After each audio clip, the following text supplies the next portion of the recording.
What? That's what they used to say in the 90s. What else they used to say in the 90s?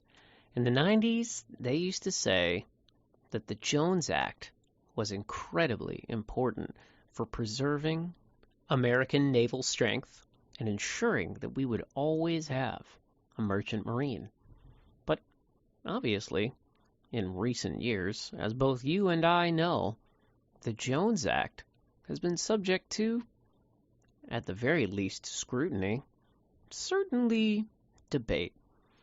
Does the Jones Act make sure that America maintains a domestic shipping fleet? Well, that probably cannot be denied. But does it make America competitive in the global world of shipping and manufacturing? Well, I think it has quite the opposite effect.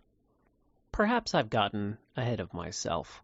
Do you even know what the Jones Act is, you ignorant little boy? You probably don't. I'll remind you.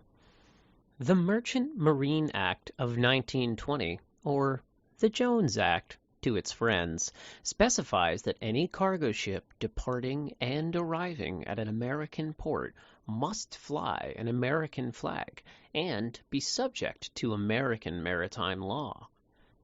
American shipping, unlike other countries, pays a higher wage and is highly unionized as compared to, say, Panama. Because of this low cost of labor from other countries, the majority of international shippers choose to use non-U.S. flagged transport vessels for their cargo. However, if you are shipping from the United States to the United States without stopping in, say, Osaka, you simply have no choice but to be subject to the Jones Act and pay higher labor and maintenance costs related to flying American flags on your ship. What are the benefits of this? Well, it creates tens of thousands of jobs for American shipbuilders and seamen. Tee-hee-hee. These are mostly highly paid jobs in a highly unionized sector, and they allow low-skilled laborers to make higher wages than they might in other sectors. Obviously, the creation of jobs for Americans, especially highly paid jobs, is a good end in and of itself. But what effect does it have on prices and American consumers? Well, overall, it does not severely inflate the price of imported goods, because most of these are not brought in on carriers subject to the Jones Act. However, if you live on one of America's islands, it can severely increase the price of imported goods brought to you from the mainland.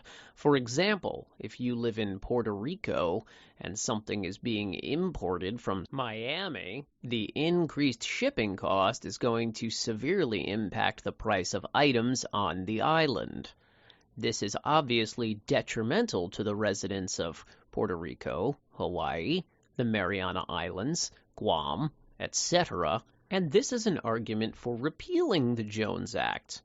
However, the loss of labor opportunity in the sector would be felt particularly hard by individuals who rely on the Jones Act in order to live and support their families.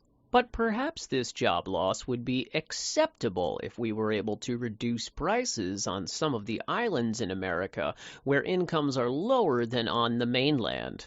What do you think? Should the Jones Act be maintained, perhaps strengthened, or should the Jones Act be repealed? Who would benefit the most? How much?